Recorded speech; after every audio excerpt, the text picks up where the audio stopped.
There's a strange possibility that one day you could wake up, look around and realize the only difference between real life and a video game was that no one ever showed you the level meter. Imagine the year is 2045, Grand Theft Auto 7 drops, and the realism isn't just uncanny, it's perfect. You strap on the neural linked headset, the world dissolves, and you're standing on a virtual street that is, to every sensory input, indistinguishable from the real one. You play for 12 hours, exploring, driving, living a virtual life so rich it taxes your mental hardware. You crash out on the sofa with the headset still on. When the alarm blares, your first split-second thought isn't about coffee or work, it's, am I still in the game? This thought experiment isn't about VR, it's a mirror for perception. It's the ultimate glitch in the matrix, designed to make you question one simple, devastating assumption, the idea that real life is a different category of challenge than a video game. Look around. 8 billion players in this particular server we call Earth. How many are stuck fighting the same boss they fought last year, last decade?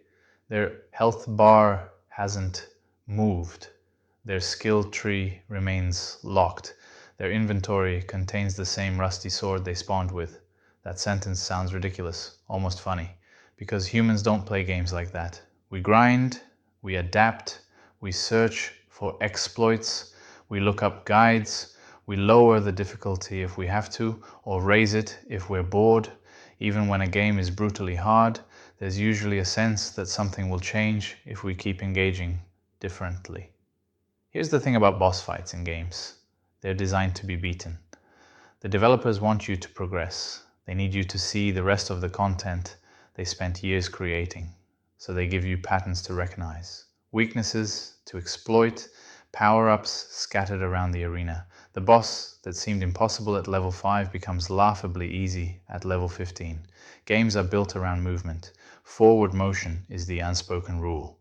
Real life, on the other hand, feels like it somehow escaped that rule, or at least it feels that way.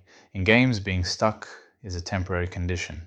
In life, being stuck gets explained away, normalized, given a chair and told to make itself comfortable. This is just how it is. This is real life. Not everything is supposed to progress.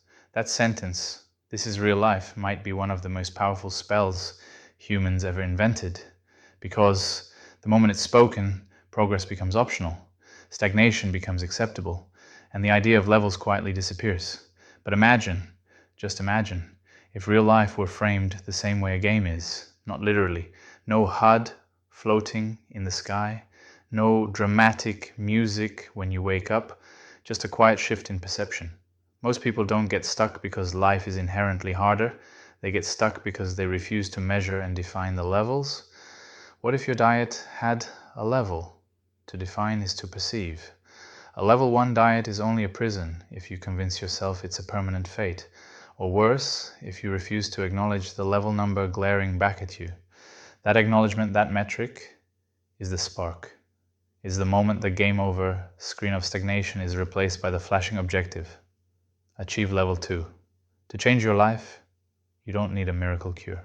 You need two things: a metric and a gamer's spirit. Not moral judgment, not shame, just a number. Level 1 might be chaos, random eating, no awareness, no structure. That's not failure, that's the starting zone. Every character begins there. Level 2 might simply be noticing, reading labels, drinking water on purpose, no heroics required. The metric is simple. What is my current level in Area X? What does the next level look like specifically? This process converts an abstract, overwhelming goal, be healthier, into a series of achievable gamified steps. Level 1, I stop soda. Level 2, I track protein. Level 3, I eat a vegetable every day. The gamer's spirit is the refusal to accept the current stuck status. It's the little voice that says, I cannot stand seeing this stat so low, I must grind. It's the deep, primal wiring that prevents a gamer from doing the same repetitive task without expecting a loot drop or an XP gain at the end. Most people never move past level 1. Not because it's hard, but because they never realized they were on a level. Without a level, there's no next. Exercise could be the same way. Social skills, sleep, focus, communication, money management, creativity, marketing yourself to the world like a character sheet slowly filling in. In a game, if your strength stat never changes, it becomes unbearable. You feel it every time you lose a fight, you know you should be winning by now. In life, if your equivalent stat never changes, it often goes unnoticed. Years pass. Boss fights repeat.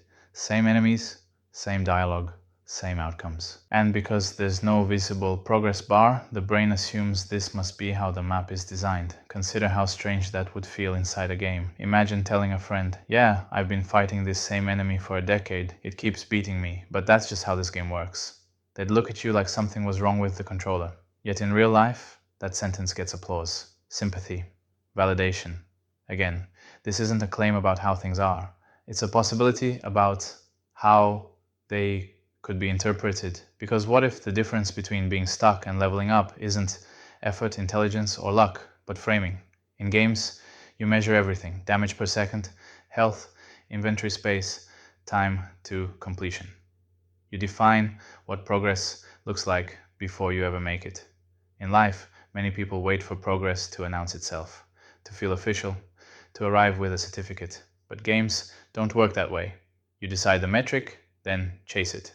And maybe, just maybe, the reason so many people feel trapped is because their inner gamer has been put to sleep by the idea that this isn't a game at all. The possibility we must embrace is that the vast majority of human suffering isn't caused by insurmountable obstacles, but by a simple failure of perception, the error of believing we are forced to remain on the same repetitive low-level grind, when in fact the level up button has been flashing in the corner of your HUD the entire time. All you had to do was click it. Picture two players in identical worlds. One says, "This is serious, this is real, this is just how things are." The other says, "Interesting. What level am I right now?" Same world, different experience. One sees walls, the other sees locked doors. And locked doors imply keys. None of this guarantees anything. It doesn't promise success, happiness, or escape from difficulty. Games can be brutal. Some levels are unfair. Some bosses take everything you've got. But even then, the player knows one thing: staying still isn't the design.